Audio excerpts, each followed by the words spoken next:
Hi dears, അസ്സാം വലൈക്കും. Welcome back my channel. അപ്പം ഇന്ന് ഞാൻ വന്നിട്ടുള്ളത് അടിപൊളി ഒരു മുട്ടപ്പത്തിരിയുടെ റെസിപ്പി ആയിട്ടാണ്. പൊന്നാനിക്കാരുടെ ദേശീയ പലഹാരമാണ് കേട്ടോ ഇത്. പൊന്നാനിക്കാർ എപ്പോഴും ട്രൈ ചെയ്യുന്ന ഒരു പലഹാരമാണ്. ഉണ്ടാക്കിയെടുക്കാനും വളരെ എളുപ്പമാണ്, പിന്നെ കഴിക്കാനും നല്ല ടേസ്റ്റും സോഫ്റ്റും ആയിട്ടാണ്. ഉള്ളിൽ നല്ല സോഫ്റ്റ് കണ്ടില്ലേ, പഞ്ഞി പോലെ ഉണ്ട് ഉള്ളിൽ. പുറമേ ആണെങ്കിൽ നല്ല സൈഡ് ഭാഗങ്ങളൊക്കെ നല്ല ക്രിസ്പി ആയിട്ടു നല്ല ടേസ്റ്റിയാണ് കേട്ടോ ഇത് കഴിക്കാൻ. അപ്പം എല്ലാവരും ഇതൊന്ന് ട്രൈ ചെയ്ത് നോക്കും. ഉള്ളിലൊക്കെ നല്ല ആരെടുത്തിട്ടുണ്ട്, നല്ല ഉള്ളിൽ നല്ല സോഫ്റ്റ് ഉള്ള കാരണമാണ് അത് ആരെടുത്തിട്ട് നിൽക്കുന്നത്. ഒരുപാട് മധുരം ഇഷ്ടമില്ലാത്തവർക്കൊക്കെ ട്രൈ ചെയ്യാൻ പറ്റിയ അടിപൊളി പലഹാരമാണ് കേട്ടോ.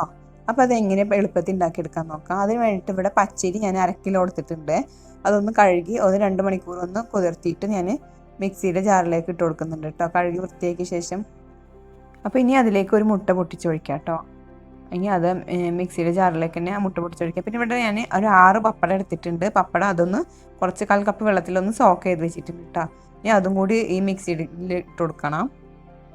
ഇനി നന്നായി ഒന്ന് അരച്ചെടുത്തിട്ട് നമുക്കതൊരു പാത്രത്തിലേക്ക് ഒഴിക്കാം കേട്ടോ. അപ്പോൾ ഇത് നന്നായി അരയണം കേട്ടോ. പിന്നെ ഇതിലേക്ക് ആവശ്യത്തിനുള്ള ഉപ്പും കൂടി ഞാൻ ചേർക്കുന്നുണ്ട് കേട്ടോ. പിന്നെ ഒരു 1/4 കപ്പ് മൈദയും കൂടി അതിലേക്ക് ചേർക്കുന്നുണ്ട്. ഇനി നന്നായി അതൊന്ന് മിക്സ് ചെയ്ത് കൊടുക്കാം കേട്ടോ. അപ്പം ഇനി അതിലേക്ക് ഒരു ടേബിൾ സ്പൂൺ പഞ്ചസാരയും കൂടി ആഡ് ചെയ്യണം കേട്ടോ. അപ്പോൾ അതൊന്ന് നന്നായി ക്രിസ്പി ആവാൻ വേണ്ടിയിട്ടാണ് പഞ്ചസാര. ഇനി നന്നായി അതൊന്ന് ഇളക്കി കൊടുക്കാം. അപ്പോൾ ഇത് മധുരമൊക്കെ ഇഷ്ടമില്ലാത്തവർക്ക് ട്രൈ ചെയ്യാൻ പറ്റിയ ഒരു അടിപൊളി ആയിട്ടാണ് കേട്ടോ.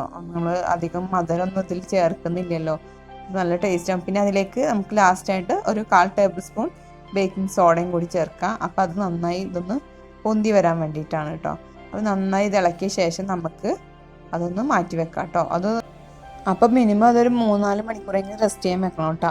അപ്പോൾ അങ്ങനെ എത്രത്തോളം റെസ്റ്റ് ചെയ്യുന്നു അത്രത്തോളം അത് പൊന്തി വരും കേട്ടോ, നല്ല ടേസ്റ്റ് ആയിരിക്കും.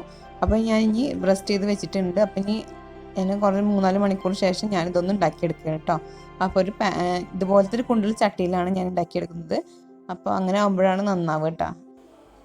ഇതുപോലത്തെ ചട്ടിയിലാവുമ്പോൾ നന്നായി പൊന്തി വരും കേട്ടോ. പിന്നെ നമ്മുടെ വെളിച്ചെണ്ണ ഉണ്ടല്ലോ, കോക്കനട്ട് ഓയിൽ, അത് വെച്ചിട്ട് ഉണ്ടാക്കുമ്പോൾ കുറച്ചും കൂടി ടേസ്റ്റ് കൂടും കേട്ടോ. അപ്പോൾ അതൊരു ഒതൻറ്റിക് ടേസ്റ്റ് ആവും കേട്ടോ.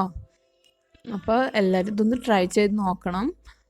അപ്പോൾ ഇത് ഒരു സൈഡ് മുരിഞ്ഞപ്പോൾ മറ്റേ സൈഡും കൂടി മറിച്ചിട്ട് കൊടുത്തിട്ടുണ്ട്. ഇപ്പം നന്നായിട്ട് ആയി കിട്ടിയിട്ടുണ്ട് കേട്ടോ. നമ്മുടെ അപ്പം റെഡി ആയിട്ടുണ്ട്. അപ്പോൾ കണ്ടില്ല, ഉള്ളിൽ നല്ല സോഫ്റ്റ് ആയിട്ടുണ്ട്, പുറമെ നല്ല ക്രിസ്പി ആയിട്ടുണ്ട്. നല്ല ടേസ്റ്റ് തന്നെയാണ് ഇത് കഴിക്കാനും. ബാക്കിയുള്ളതും കൂടി ഞാനിപ്പോൾ ഇതുപോലെ ചുട്ടെടുക്കുന്നുണ്ട്. അപ്പോൾ ഇത് കൂടുതൽ ശ്രദ്ധിക്കേണ്ടതെന്ന് വെച്ചാൽ എത്രത്തോളം നമ്മളത് റെസ്റ്റ് ചെയ്യാൻ വെക്കുന്നു അത്രത്തോളമാണ് അത് പിന്നെ നന്നായി പൊന്തി വരിക. പിന്നെ ഉപയോഗിക്കുന്ന ചട്ടി നോക്കണം കേട്ടോ. അത് നല്ല കുണ്ടുള്ള ചട്ടിയൊക്കെ ആകുമ്പോൾ കുഴപ്പമില്ല, നല്ല പൊന്തി വരും കേട്ടോ. അപ്പോൾ അതവിടെ സോഫ്റ്റ് ആയിട്ടുള്ള അപ്പങ്ങളെല്ലാം റെഡി ആയിട്ടുണ്ട് കേട്ടോ. പൊന്നാനി സൈഡിലാണ് കേട്ടോ കൂടുതലായിട്ട് ഉണ്ടാക്കണം കണ്ടിട്ടുള്ളത്.